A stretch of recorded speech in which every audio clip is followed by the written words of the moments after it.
on this computer. All right. So we are lucky today to have probably one of the most entertaining people, females, in the entire crypto space. But I think if you branch beyond crypto, I think your content is straight up good on just an everyday space. Like you're going to be the Joe Rogan of female content creators, maybe like the Joe Rogan of TikTok one day. That's how good you are. Oh my gosh, I need to hang out with you more often. You just totally made my day. Thank you. So she's Girl Gone Crypto. I got to tell you that her name is Leah. Tell everyone a little bit about yourself and let's tell your story. Yeah, so I've been kind of around the crypto space for about 3 years now. It's actually kind of a funny story how I got involved. A lot of people are probably familiar with Steemit, the blogging platform where you can earn crypto. A lot of people have probably seen it in the crypto news lately with the whole Hive split and everything. Look what happened to Steam yesterday. Didn't they get robbed? Yeah, that's a whole crazy story that's still unfolding of there being a hard fork to basically transfer about 23 million or about $5 million worth of Steam out of users' accounts.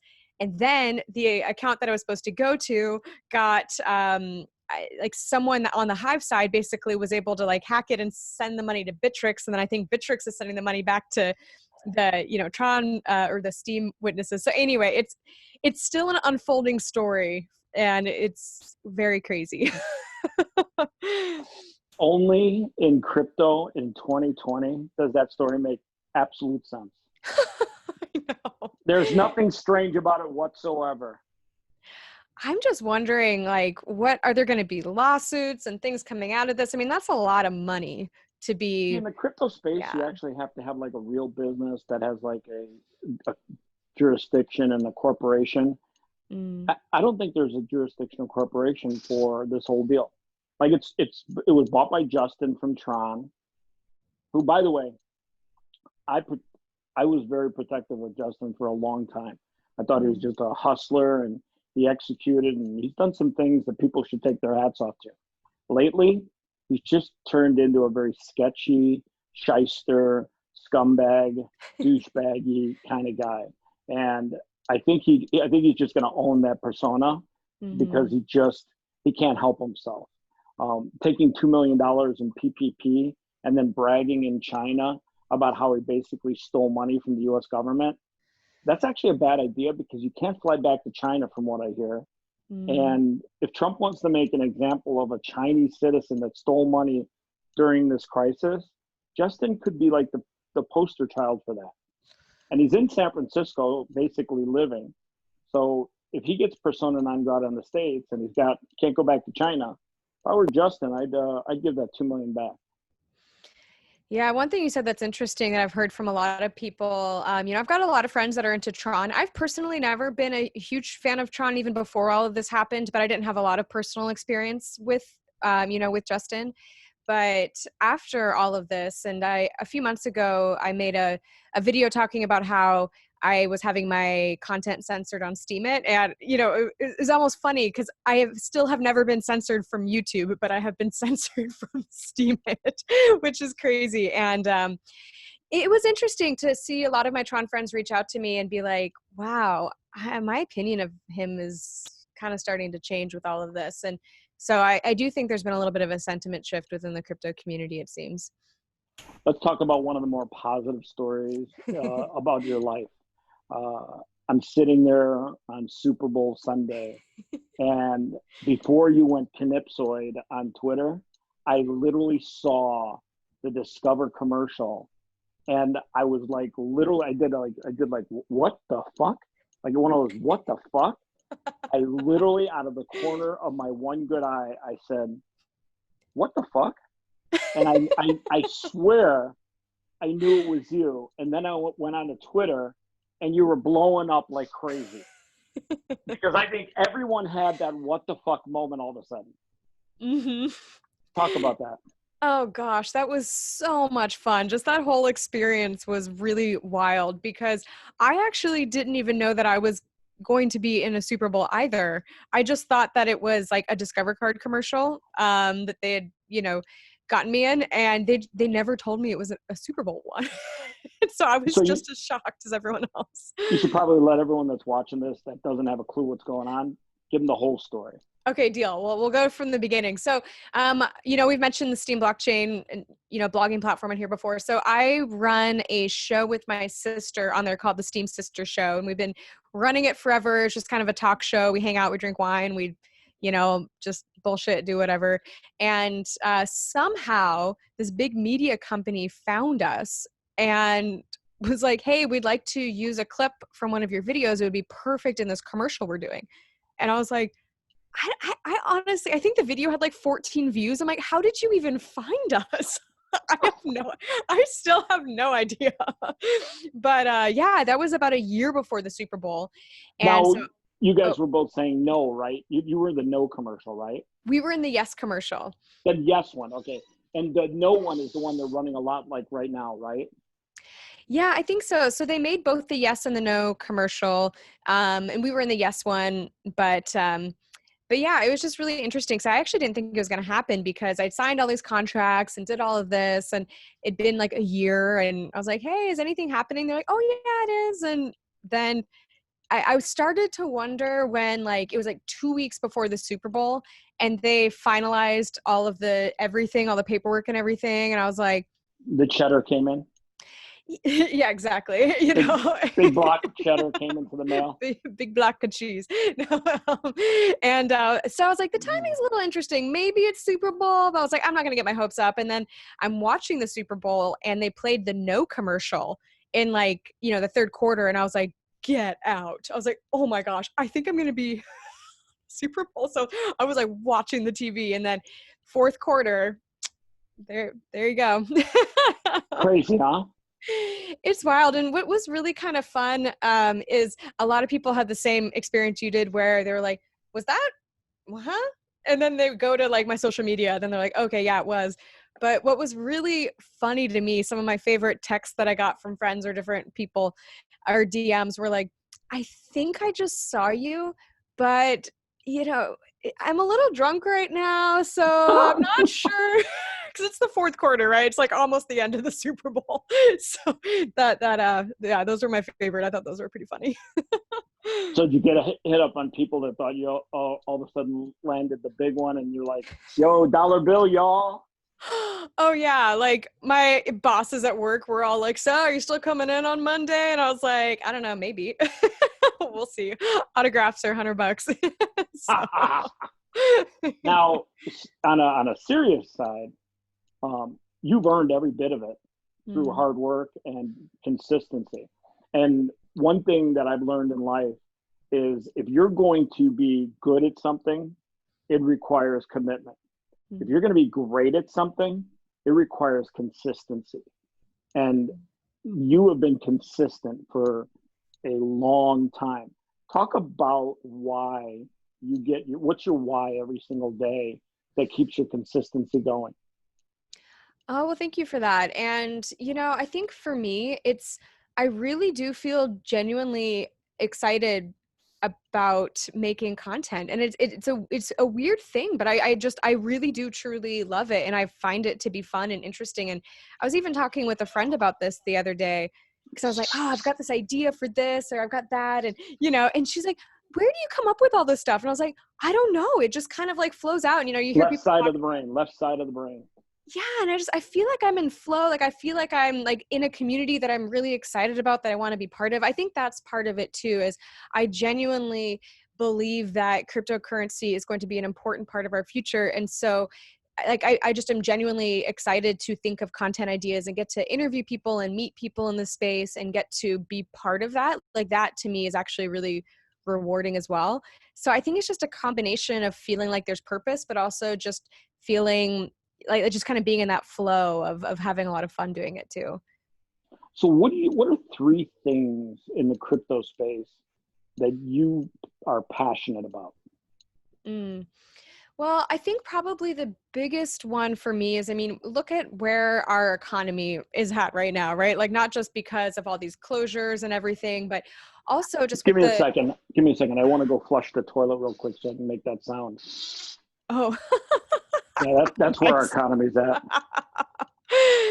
Yeah, and all this printing of money. And what I just feel so grateful for with Bitcoin is, if we didn't have Bitcoin, like where else would we be able to store our money? Gold, I guess, but that's not the easiest thing to just transact with on a regular Talk to basis, Venezuela, not your vault, right? not your gold. Yeah. And so it's just, I think to me, it offers a real solution to some of these issues, to where I'm not as freaked out about how the economy is crashing or what's going to happen with all of this quantity, easing and like printing of money and all of that, where a lot of my friends are like watching their investments, their portfolios tank, and they're super stressed. And I feel much like calmer and more confident knowing that my funds are in hard sound money like Bitcoin, and that I actually fundamentally from a values perspective agree with how it's built and the way that it operates versus our current monetary system. So I think, you asked for three, but that's kind of my biggest, that's definitely my biggest one. In terms of like maybe a second one, I would say transparency, especially of data. People say that personal data is going to end up being, is worth more than oil or, some other valuable thing. God, I And hope it's worth a little bit more than oil. I know, right? Yeah, that's an outdated phrase now, right? I'll have to find a new one. I think it's worth more than oil used to be. Exactly.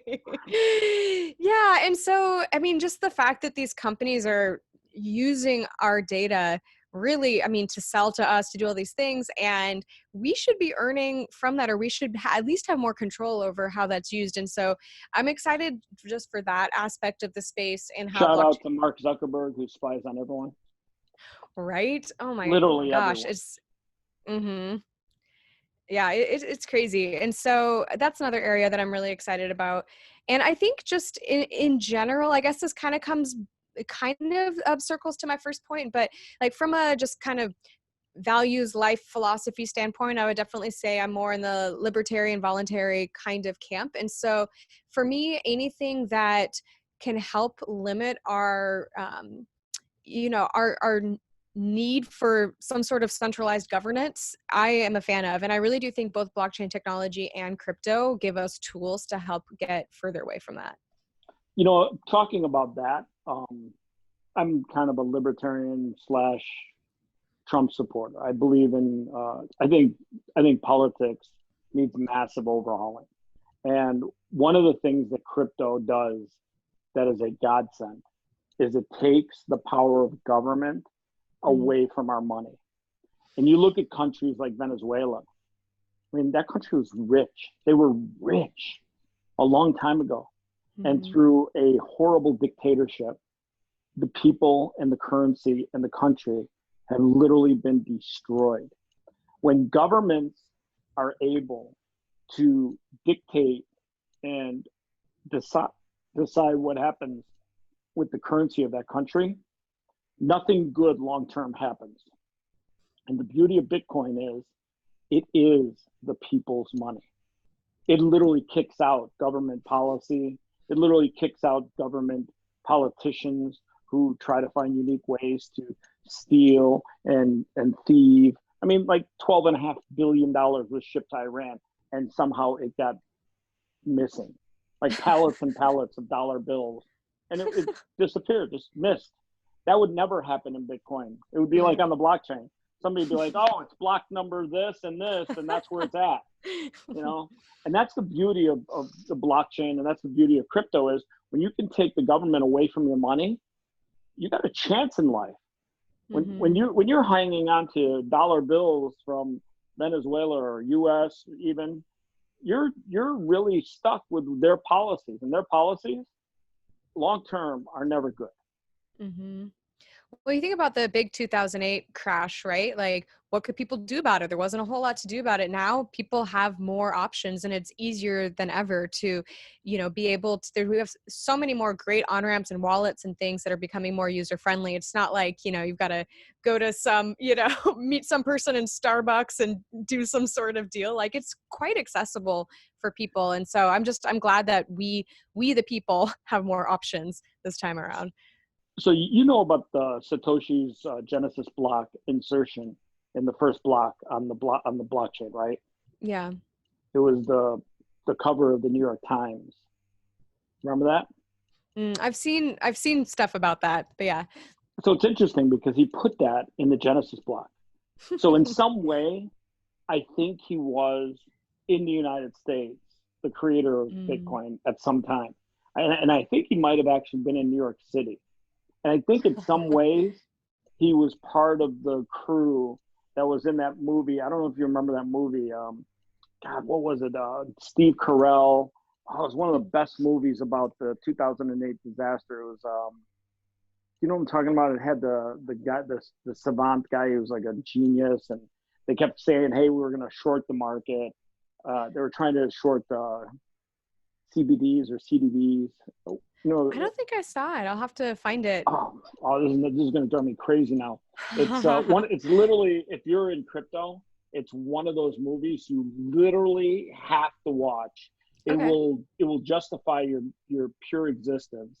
I'm going to tell you the name of it in 5, 4, 3, 2. For the love of God, what is the name of that movie? Oh, thank God. The Big Short. Ryan Gosling, Christian Bale, Steve Carell, Brad Pitt. Literally all-star cast. You ever hear of The Big Short? I've heard of it, but I haven't seen it. So now it's on my movie list. I know what I'm doing tonight. You literally have to see it because it was these 4 guys. Well, no, probably more. I think it was like 5 guys. They figured out that the mortgage market was all hot air. Like it was literally pure garbage. And they started shorting these contracts in the largest numbers you can think of, like 200 million, a billion, whatever. And they should have made off with a shit ton of money. But just like everything, Wall Street and the government fucked them at the end. Even when the market went down, they didn't make the money they're supposed to because Moody's still said that these CBDs or these CDBs were good investments, when in reality they were packed full of mortgages that were god awful horrific. Best movie you could ever watch. Like, if you're in crypto because of that kind of mentality. And I actually think, and it's funny because Satoshi Nakamoto is like this made up pseudonym of somebody that you would think is Asian. But in reality, if you're going to try and protect your identity, I think it's some guy that was very smart and was involved in cryptography. He was probably a New Yorker, and he saw what was happening in 2008 and finally said, fuck it. And I think in some ways his connection to Hal Finney and Nick Szabo and E-Gold. Remember E-Gold? No. God, am I just really old, or do I just remember all the early shit from crypto? So E-Gold was like Bitcoin before Bitcoin. But the problem with E-Gold was it was run by this company, this organization called Liberty E-Gold. And Liberty had centralized computers, and then they got shut down by the government because they were running like their own digital currency, and the government came in and said, hey, there's a Ponzi scheme. I have heard of this, yes. Okay. Yeah, so you should read about E-Gold, because whoever was looking at that structure, that code structure, said, fuck it. E-Gold would have worked if we didn't have it on a centralized computer. So then they said, let's just change that and make it decentralized. And then the other thing that Satoshi added that was genius was having 6 verifications of each transaction. Right. Because if you're in crypto, you understand, don't trust anything you hear or see. Verify it all. And that's what the blockchain does. It verifies it all. So now you got to go look up and read the story of E-Gold, because E-Gold was the forefather of Bitcoin. And where they failed, Bitcoin succeeded by simply decentralizing everything. Because who can you throw in jail? And then obviously Satoshi was smart enough and said, hey, they threw the guy from Liberty in jail, but they're not getting me because I'm going to make my name up. Yep. So you got famous during Super Bowl, which was awesome. In the last year and a half, you've created a ton of content. What was two of your most favorite content pieces that you've done? Ooh, that is fun. So maybe it's because it's fresh, but I had a lot of fun doing my Harry Potter video I made recently, The Oh my Muggle's Guide to God. Bitcoin. Now, here's the crazy thing about that. You not only made it, did you have help doing that? Because from the time that she came out to the time you actually distributed that content, I'm getting photobombed. That's the most awkward thing in the world. Ladies and gentlemen, Dominique from Bottle Branders. Hello. All right. So from the time you actually created that content and from the time she came out with it, like I was so shocked. I was like, it had to be like 12 to 24 hours. Like you just pumped that out super quick.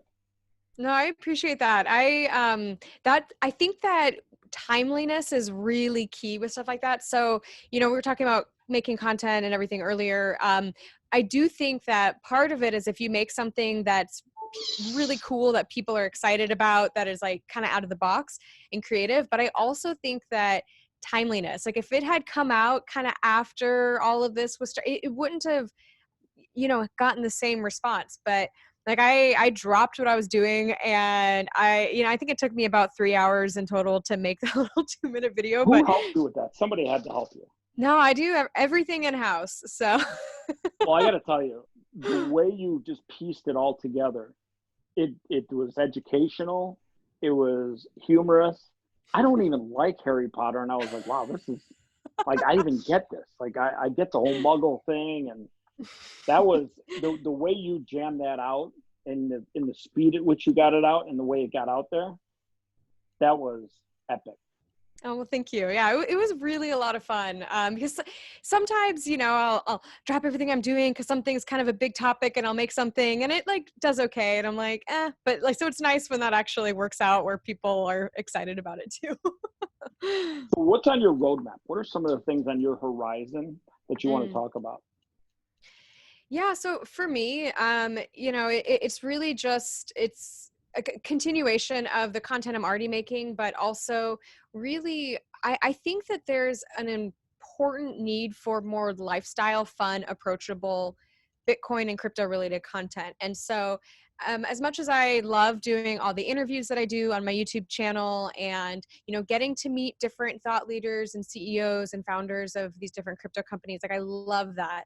But I also think that, stuff like that Muggle's Guide to Bitcoin or just something that's like a little bit comical and fun, like I think that as more people start to enter the space and if all they see is stuff that is like really technical and kind of nerdy, if that doesn't really relate to them and they don't find it relatable, then they're probably going to be like, oh, Bitcoin's not really for me. It seems like, not really my thing. But if they see people that are making content that they're like, oh, that's kind of funny, or oh, this person looks like someone I would hang out with, or whatnot. Like I think that we need more content like that in the space. So I'm kind of excited to focus on doing more stuff like that. That's awesome. Aren't you doing like some sort of long format content that I saw recently? Long format, like you mean the interviews and stuff, or No, I like saw some like you were walking down the street and you had somebody photo shooting you, and I thought it was like part of like a bigger piece. Actually, that was just a photo shoot. So I have actually it's kind of fun. I have a local photographer that I work with that is like really into Bitcoin, and so it's just been kind of fun to team up with him. But I think for social media, like having some good quality photos can be nice. I use them in my thumbnails. I use them for Instagram posts and things like that. So every so often I'll call him up and be like, hey, let's go do a photo shoot. So that was his idea actually to get a little like behind the scenes video. I was like, oh, that's awesome. I'm posting that. Yeah, I think that was very cool. Mm-hmm. But it would actually be fun, I think, to work on some more like cinematic type of projects and things like that. Like I think that Storytelling. I don't even know what that looks like yet, but that's definitely something that's kind of on my brain that eventually could be kind of fun. So Are you buying pizza tomorrow? Oh yeah. In fact, I am hosting a live pizza party. Oh, you So are? yeah, I'm Virtual, teaming. right? Yes, yes. But live streamed is what I meant. Sorry. So I'm teaming up with Tech with Catalina, and we're gonna have a few different guests rotating in, like Adam Back and Are you Dan gonna have a Held and some wine? different You gonna have a people. wine sponsor? Oh, I love So it. if you send me your address, I'll try and ship you a couple of bottles for tomorrow. It would get there in time? I don't know if it will, but we'll see. Oh my gosh, I love it. That's I so great. mean, from the winery, Miller's Winery in Northern California to Washington can't be that far. Huh. We will have to talk after And this. it's still only 2:30, so you never True.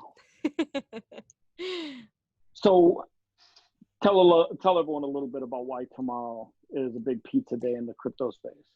So tomorrow's actually the 10-year anniversary of Bitcoin Pizza Day, which is kind of fun. But basically, a lot of people think that this is the first time Bitcoin was ever used to buy a product out in the real world. I'm not sure if that's true or not, but I've heard that from a few different sources. But basically what happened is this guy bought 2 Papa John's pizzas for 10,000 Bitcoin, which at the time was worth about $30 and is now worth like what, 100 million. So if we estimated a $10,000 Bitcoin price. So Now here's the crazy thing. I don't know if you know this. That guy that spent the 10,000 Bitcoins, he was in the UK. Where oh, was the pizza joint that he bought the pizza from? well, it would be in the US, right? Papa John's isn't in the UK, is it? It was in Florida. Oh. Now, you want to hear another story that probably makes me old and you not? That same guy that spent the 10,000 Bitcoin in the UK mined Bitcoin. And he had, I don't know the exact number. I want to say it was like 17 million a couple of years ago when I read the story. But he had $17 million worth of Bitcoin on an old hard drive that his wife threw out when she cleaned the garage out. No. And he literally spent hours and days and had hired a bunch of people to help him go through the garbage dump to try and recover that old hard drive. If you Google it, you'll learn about the whole story. I think I've heard of that guy specifically. Yeah, that guy's he's probably had a good run, but he's also probably said, okay, first of all, the whole buying of the pizza thing, not a good idea. Should have hung on to those Bitcoin. Yeah. Or as Trump would say, that was a terrible deal. I would have never done that deal. Never would have done that deal. Oh I could have cut a better deal. Your Trump impression is pretty good, actually. I don't know if it's my Trump impression's good or the fact that for 100% that's what Trump would have said. Like, who in their right mind trades 10,000 Bitcoin that early on for 2 pizzas that they never ate? Bad deal, horrible leadership. Can't imagine that I would ever do a deal like that. No more than 3 or 5 Bitcoin. I would call it the North American Bitcoin deal. So wait, if the guy lived in Europe, who did he buy the pizza for? Who got the pizza? Don't know all pieces of the puzzle, but the guy was in the UK. He shipped 10,000 Bitcoin. I think he was just wanting to just show that Bitcoin could be used to buy real world goods. And funny thing is, everyone laughs at him. What about the guy that got the 10,000 Bitcoin for 2 pizzas? I mean, you know for a fact, that guy didn't hang on to those Bitcoin. He's probably like killing himself. That is a good point. I never thought about the other side of that coin, the other person in the story. Somebody just gave you 10,000 Bitcoin for 2 pizzas, and all you had to do was hang on for 10 years, and you're worth what? Let's do the math. Hold a zero, move the comma. Yeah, it's like, $1 billion. Oh my gosh, for everyone out there that's going to correct me on Twitter, I know it's not $1 billion, but it's a lot. It's worth more than the $30 for the pizzas. Wow. Yeah, that would be an interesting thing to follow up. Like those celebrity, they're like, where has this person been? Like a little video. What happened? You're familiar with Ben Mizrak's book, Bitcoin Millionaires, that highlights the Twinkle buy. Mm-hmm. So it's funny. He's like making a killing off that book. I know story after story after story that you could do on people that you could write a book called Bitcoin Almost Millionaires. Like you ever see the movie Almost Famous? Yeah. There's so many people in the crypto space that had they not done shit, they would be almost billionaires. Wow, that There's the pizza guy. I know so many people back on early on in the days that did crazy shit with large amounts of Bitcoin. yeah. Oh my gosh. Yeah. And I'm even thinking, I was interviewing the bad crypto guys once, and Travis said something about how he just got rid of a computer, didn't think about it. I forget how many he said I had on it, maybe 50 Bitcoin or something, but that's pretty heartbreaking. Oh, yeah. Lose 50. So here's a crazy thing. A friend of mine in Israel, I won't out him because he likes his privacy, got me into Bitcoin in about 20, I want to say 13, 14, when it was just now trading on Mt. Gox. And Right. so he called me every day and he's like, oh my God, you got to try this thing. You got to learn about this thing. You got to learn about it. And he was involved in gaming. And I'm thinking it's just another like World of Warcraft gold. You know what that is, right? Yes. Oh, thank God. I do. I was gonna say, if I brought up one more thing that just dated me, I was like, oh, come on, please, God, please let her know about World of Warcraft gold. Now that shit you could trade like crazy. I mean, that's literally like Bitcoin version 1.0, but only for gamers and Asians. And by the way, I know World of Warcraft isn't just for Asians, but in Korea, that shit blows up like crazy. Shout out to my buddy Lex Weldhouse, who is a epic World of Warcraft gamer and a good poker player. So I ended up buying like some small amount, and I sent him the money via PayPal. And I just wanted to do, I'm like, listen, if I do this, I just want you to shut up. And the way he sent it to me, I don't know if you remember the old QT wallet? Oh yeah. Or I've seen it, yeah. Yeah, he's like, oh yeah, I remember that. Not really. Anyways, it was god awful, horrific user experience. It was literally the worst way to store and receive and send Bitcoin you could ever fucking think of. It was about this much code. It took up like your screen here. It was Windows and Mac kind of compliant.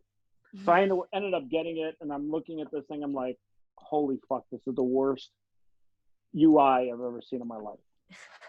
A year later, I am watching CNBC, and out of nowhere, they're like, oh, today, Bitcoin hit an all-time high of $162. Now, back then, I bought it for my buddy when it was like, I remember like less than $1 or $1, maybe $3.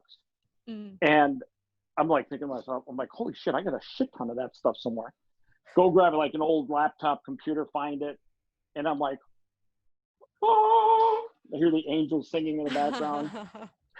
So that was my Bitcoin aha moment. When or what was your Bitcoin aha moment? Ooh, that is fun. So I got in kind of early mid 2017, and so I had been accumulating for a little while. y'all. Right. You know, a little for probably a good 6 months ish before the run really started to happen, and that was pretty eye opening to me, just to see how far it ran and to see the number like in my portfolio, like how much it changed, and I was like, this is insane. And I was like, and then when I started looking really more into the history of the price action of Bitcoin, I'm like, this isn't an anomaly. Like, obviously this is the highest it's been, but it has some of the similar price action. And so I'm like, this is gonna do this again, I think, in a few years, you know. And obviously now I understand a lot more about Bitcoin and, you know, the bull run and like the market trends and what is more likely, you know, to happen. But like all I knew back then was just like that was very cool. I want to get more involved in this. So You got hooked. I did. You got hooked. you mainlined it. When you start mainlining BTC, you're never getting off that shit. It's like fucking mainlining BTC and mainlining heroin. They're both about the same. You know, it's funny. I think most people that get into crypto exhibit the same characteristics as early using drug addicts. Like, they're very loyal. They're very crazy about it. You know, all of a sudden, you know, some girl that wrote a book called Harry Potter says something about Bitcoin. They come out of the woodwork. It's almost like, you know, their meth dealer just came out with a big sale on meth for the day. Oh, wait, you're now in crypto? You got Bitcoin. You got to do Ether. Have you heard about Tron? My Oh name's my Justin God. Sun. Let me send you some Bitcoin. I know. I kind of feel like I'm like, wow, we really scared her away. We're I'll be very honest. intense. I'm almost sure her entire like team that surrounds her don't talk about Bitcoin anymore. And whatever you do, start blocking those motherfuckers on Twitter. Right. I know somebody at J.K. Rowling's security team was like, okay, everyone, everyone, right now, get to her Twitter account, start blocking all the crazy people. And the guy Justin Sun, he looks a little creepy. Oh my gosh. Yeah, that was wild. And it's funny because I'm just used to that now because I'm like, oh yeah, that's just the crypto community. But she was not ready for that. Oh my God. Yeah, you got to have a little thick skin to jump into crypto if you're like a celebrity. Like Elon Musk, he can just goof around and taunt us every now and then and say something about Bitcoin. Oh, Bitcoin's too high. Yeah. Bitcoin price is too high. And then like, he's thick enough skinned where people can like, they're like all over his shit. But like, if you're coming into the crypto space as a celebrity, and this is like your big experience, your big aha moment, be very aware that Twitter is not the place you want to announce it. Do it on a softer platform, something like Steemit or, something where there's less crazy people. Yeah, no, that is an interesting point. It'll be kind of interesting to see as more celebrities start tweeting about it, asking about it. Because obviously, I mean, as we saw in the last bull run, a lot more people come out of the woodwork being like, what is this? What's going on? And it'll be even more so in the next bull run. And so, yeah, I hope we don't scare everyone away. But it'll Shout be out to interesting. Floyd Mayweather and DJ Khaled. Thanks for joining us in the last bull run. Right. So, what are two of your favorite crypto projects out there? Gosh, Other than Bitcoin. okay, yeah. So, I mean, obviously, like from a coin perspective, Bitcoin is my favorite. But even just from a like adoption standpoint, there's certain projects that I really like what they're doing with making onboarding easier, making Bitcoin more accessible. And so, like, I really like Edge Wallet. I think that they've got a really good user experience. There's actually quite a few good wallets that I like. Like Shapeshift does a good job. Like that just in general, their branding and their messaging and what they're doing feels pretty approachable. Um, You but got to also, give great kudos to Jack and the team at Cash App. oh yes, of course. Yeah, I mean, they've done wonders for really making Bitcoin more accessible and more people.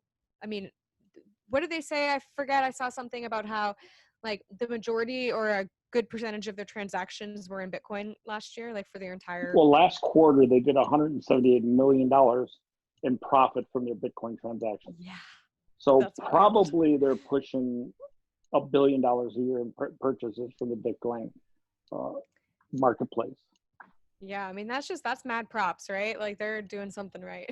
And think about it this way too. Cash App is like mainstream people. Yep. You talk about these other crypto wallets, those are not mainstream people. Those are just the crypto people, doing crypto transactions. And those are people that have been crypto probably 3, 4, 5 years. Cash App, you might be getting like an 18-year-old kid buying $100 worth of crypto, Bitcoin. Yeah. You might be getting a 44-year-old housewife that's buying crypto. You might be getting a 54-year-old father of 3 that's buying crypto. That's the kind of stuff that crypto needs in order to grow. Mm-hmm. No, that I love that. And that kind of leads me to another project that I really love, which is Lolly, like the browser plugin where you can shop. I feel like that's really fun. And I think the reason that I feel so attached to that idea of people getting their first bits of crypto is that's what really drew me into the space. And so like I have friends that have been miners since like 2011, 2012, and they've been telling me to buy Bitcoin for years. And I really wish I had listened to them. I didn't until 2017. But what really got me was, I started blogging on Steemit and I started earning crypto. And then I was like, what? Like, why is this worth anything? And now what do I do with it? What is this thing called an exchange? And it really piqued my level of interest. And I've even seen that with, I've got, family members that I've given Bitcoin to as gifts. And once they actually had some crypto, they're more invested in it. They're curious about it. They want to learn more about it. And so when I'm looking at, really easy ways for people to get into Bitcoin, like Lolly is probably the easiest. They don't have to go through the whole, KYC, set, an exchange, buy stuff, do different things. I mean, we talked about Cash App as another really easy onboard, but just I think when people actually have a little bit in their hands, it goes a long way to them being more curious and wanting to learn more. Interesting story. Yesterday, I tweeted out to CZ from Binance. Think about this for a second. Think about how weird crypto is. So somebody moved 50 Bitcoin from an old wallet yesterday, and everyone's like, oh, maybe it's Satoshi, blah, blah, blah. But think about this for a second. Satoshi himself, if he came out of the woodwork today, in order to cash out his Bitcoin or use his Bitcoin, would have to pay it past some sort of KYC. Think about that for a second. He built Bitcoin on the premise of anonymity, being able to have some sort of privacy with your money. And even if he came out today, he would have to pass KYC on a multitude of platforms. In many ways, where Bitcoin started and where it is today, there are some projects that I think didn't really read the white paper and what Satoshi was trying to achieve.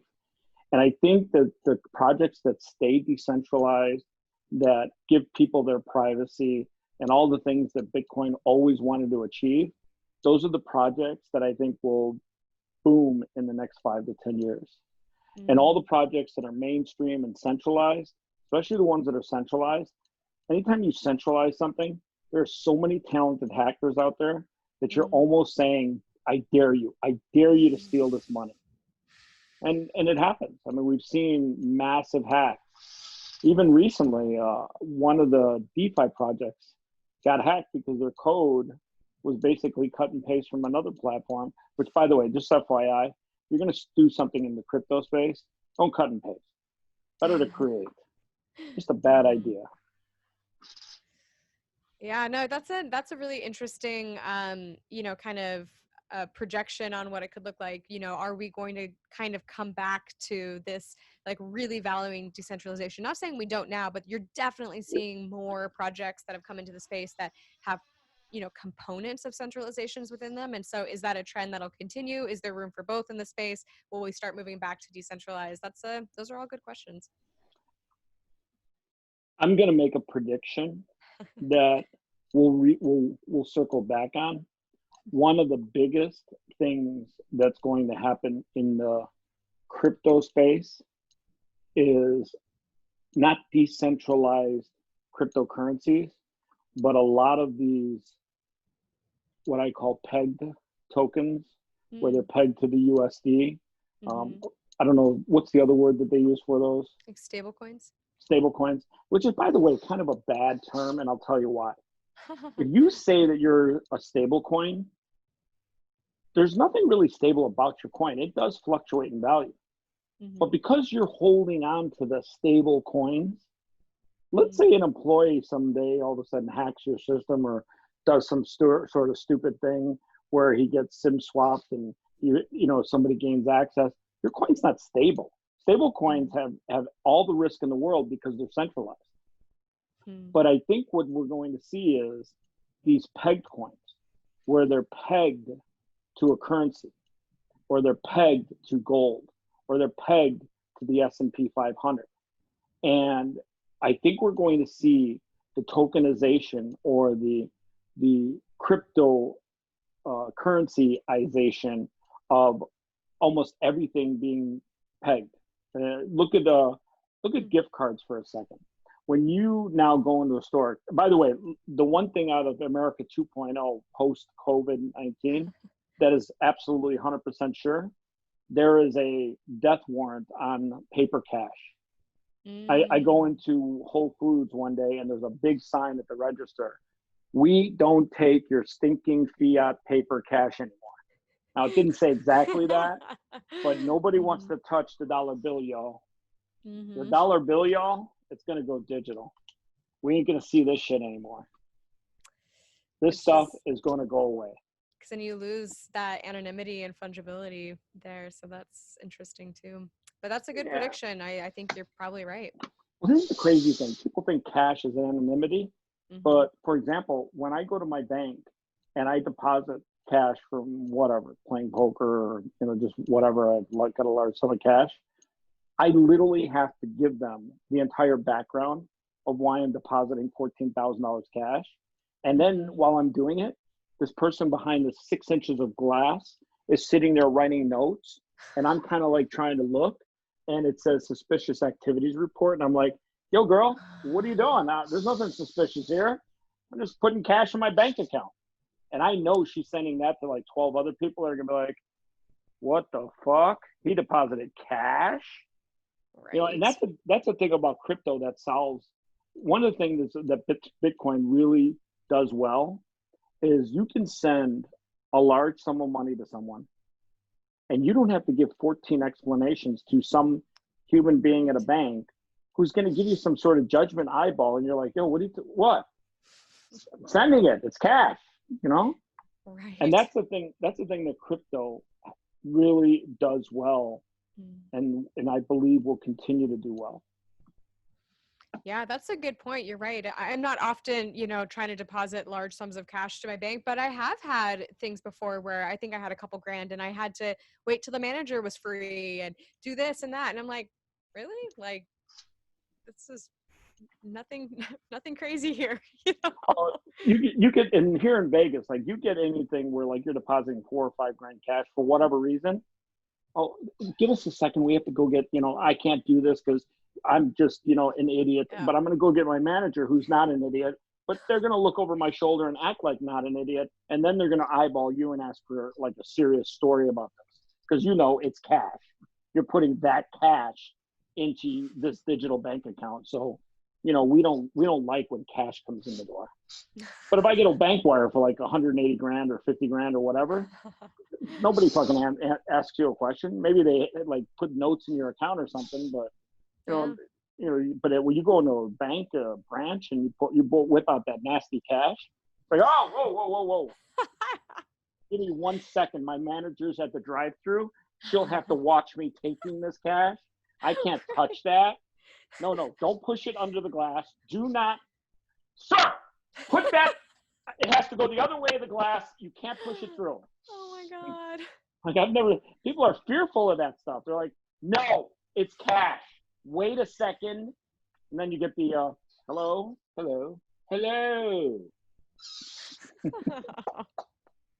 Listen, you are a girl gone crypto. You are Leah Thompson.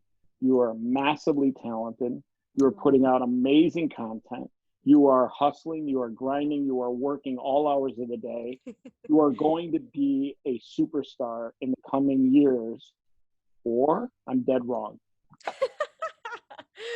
Thank you. Couldn't be happier that we had this 58 minutes of chit chat time.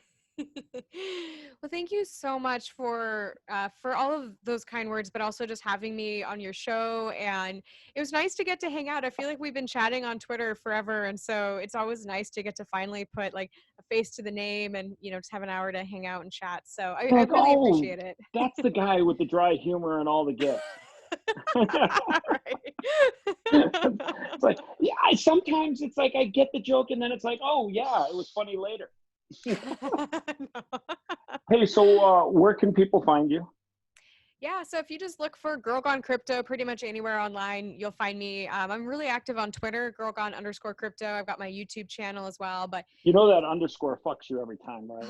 I know. This other girl has all the good handles and she hasn't posted anything in years, but it's cool. I'm not bitter. So I'll put all the links attached to this. We'll slap it on YouTube.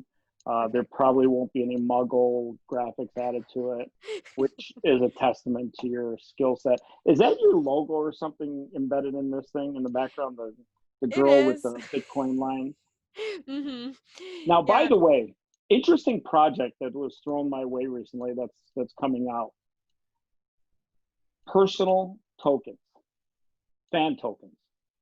People will literally buy your token to get voting rights and experiences with you along your life's journey. I've seen a few different people doing stuff like that. I've been kind of curious about that. That could be fun to do at some point.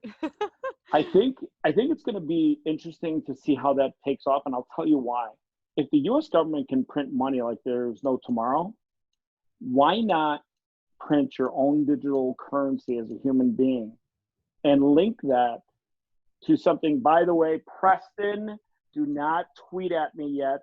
I know it's a security if they give a dividend. I get it. Shout out to Preston Byrne, the smartest lawyer on crypto Twitter. But to give people voting rights on, heck, I'm going to wear this outfit or this outfit. I'm going to go play for this team or this team, or or experiences. Hey, I'm doing a dinner in Vegas, and if you want to come, it costs this many fan tokens to buy the experience and come and enjoy.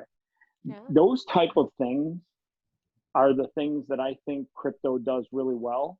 Because think about this for a second. If you're an individual and you wanted to literally assign a value to your time and your life experiences for people that like you, there's no other way to do it other than a token and a crypto token. Literally none. Yeah. That is really interesting. I think you'll be one of the more popular fan tokens out there. And think about this too. If you sell $100,000 worth of fan tokens, you now have capital to provide these experiences. You have capital to create more content. You have capital to travel and do things and experience and connect with your fans. And that's why I believe you're the Joe Rogan 10 years from now. You'll be the female version of Joe Rogan. You realize I'm going to take a clip of this and save it on my computer, and I'm going to just, if I'm ever having a bad day, I'm just going to listen to that. Do you realize in less than like a year or two how hard it is for me to get like a reply to any of my DMs from you? I'll be like, God, she's so fucking busy. I'll be like sending you DM bombs. I'll be like, there'll be videos campaign. Please reply. You're that talented. If you continue the path you're on, you're going to be one of those amazing superstars in the content world. I look at Gary Vee and how hard he works. And I mean, you're literally more talented than Gary Vee was 6, 7, 8 years ago when he first started. And it's because you're applying your time and effort. You're practicing your craft. You literally put out great choreographed, edited, well thought out content. And that's rare and hard to find. So yeah, you'll either be this huge success or you'll start drinking and become a huge failure. It'll be one or the other. There's no middle ground. Right. Well, we'll see that berry wine or whatever it was over there. That might send me off the edge. Shout out to our friends at Smashberry. The funny thing is, I don't know if you saw the other day, but they're under some impression now that there's a secondary universe, like there's a quantum universe out there. Did you hear about that? Like, you're talking about just like quantum physics and... Well, quantum physics, but like there's a parallel universe out there that they found through a black hole. Oh, interesting. Yeah, shit you learned in 2020. Well, think about this for a second. What's the girl gone crypto in the other universe like? Wow. Maybe she's already blown up. Maybe she is the Joe Rogan. Maybe you just have to catch up to her. Probably. Maybe that's where like some of these ideas come from. It's just filtering down from the alternate universe. Listen, it's 2020. Anything's possible. Like in 2020, let's count the things that we found out. UFOs exist. Kobe died. Rest in peace. Yeah. We can print trillions of dollars at the drop of a dime. Shout out to Jay Powell. Like, what else did we find out? Maybe Satoshi moved 50 Bitcoin. There were the huge murder hornets, whatever. Murder hornets! Oh my God! I saw the damn thing kill a mouse. I'm like, if you're a mouse, you have to like now worry about a hornet. Did you? Oh my gosh! So where they found the first one in the first nest is like miles from my house. I'm not even kidding. I'm like, should I be worried to go outside? Okay, so here's the crazy thing. I saw a picture of a guy that had like 4 of them on his hands. Yeah. And they were like the length of his hands. I'll be honest with you. If I saw that fucker flying in my house or my neighborhood at me, I'd be scared to death. Oh And yeah. they have like these stingers that are a quarter of an inch through. Like when you get stung, it's like, yeah, it does kill you because it's like think of a quarter of an inch. That's like yeah. Now that Ugh. looks huge, but it is. All right, so we have murder hornets. What are some of the other crazy things from 2020? Oh my Alternate god. universe. Yeah. I don't know. Too many to count. Who Elon knows Musk what'll had a happen in the back half. Elon Musk that had a baby that its name is basically like a Right. private key. I know. That's pretty wild. That poor kid. He gave his kid the name. He named his kid a private key. It is bizarre. Yeah, my kid's name is AEIXO 256. Oh gosh, I know. It's Well, so wild. you, I will say one thing. Elon Musk, quietly or loudly, is literally the greatest thing about crypto on any given day. I mean, Even though he's he shooting only stuff has into Mars. Crypto has to be something that he does anyhow, because what are you going to spend when you get to Mars? yeah, what's the currency of Mars? Some Elon coin, I'm sure. No. Probably, or it might just be Bitcoin. He might just say, "Listen, why do I need? I'll decentralize it. Why would I create my own coin? I'll just use Bitcoin on Mars." What do you think Maybe. about? What do you think about space travel? What do you think about Space Force? That's a good question I should have brought up. Space Force. We now have $600 billion funded military that's going to go and guard the space. It just seems like a really great use of money. I Why not? know, it's so crazy. Now here's the crazy part. The Democrats and the Republicans both kind of like rubber stamped that baby and said, "Here you go, 600 billion." And they came out. And by the way, let's be honest, Trump is truly a Trekkie, because if you look at all the Space Force logos, Oh it's the Federation. oh It's my gosh. literally Star Trek. It's the Federation. Like for sure, Trump has got like a huge fetish for Captain Kirk. You heard it here first, guys. Probably. So I actually do need to run to my next thing, but this has been so much fun. Thank you so much for having me on. I'm glad we got to just like hang out and chat. It's been really awesome to finally get to meet. So thanks for having me on. I'll be honest with you. The fact that we ended this on Star Trek is like perfect. I'm a big Trekkie. I don't know if you know that, I'll be but honest with you. If you're not a Trekkie, I would have been shocked. All right, so here we'll end it. One last question. Your favorite Star Trek memory? Memory. Oh, interesting. Well, my favorite Star Trek character is Captain Janeway because she was like my role model growing up. I loved her. And so trying to think of like a good Voyager moment, but Oh, she just was from Voyager. she was Voyager. Yeah, she was the main character in Voyager. I don't know. I just think she was like such a strong, but I don't know, like just such a strong female like character. I don't know. I've always connected with her. I really liked her. Her hair needed a little help, but I don't know if you've seen that like the weird bun thing she did, but I think I kind of remember her, but for whatever reason, that whole like series of Star Trek ones when they went off into the Captain Picard thing, mm. I was like, yeah, that didn't count as Trekkie for me. But I will say Christopher Pine does a Oh good yeah, job in the he Star does. Wars films, and I hear they've got a new one coming out, so Mm-hmm. that should be super interesting. Now, the thing that they should do with Christopher Pine in the new Star Trek movies, they got to bring back the Tribbles. Oh, You know what the they Tribbles should. are, right? Oh, I do. And you I've seen every Star Trek thing ever made. remember the Tribbles? They like multiplied like crazy. They Yeah. almost had like a huge problem where the Uh-huh. entire Star Enterprise was overrun with Tribbles.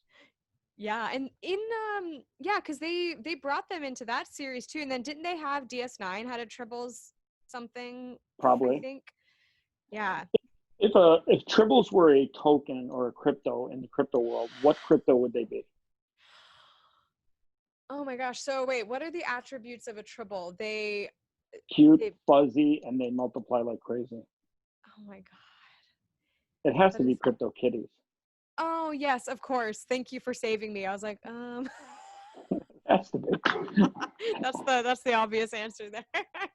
Only in crypto could a digital asset that you can never touch or feel be worth any serious amount of money? And CryptoKitties, I think the other day they did some sort of NFT that sold for $450. Wild. Well, and then Splinterlands is another blockchain game, and I think they had one of their. It's a collectible card game. They had a card sell for $3,500 the other day or something. I have a bunch of cards. I was like, I should see if those are worth anything, like what they're worth right now. It should be like, yo, dollar bill, y'all.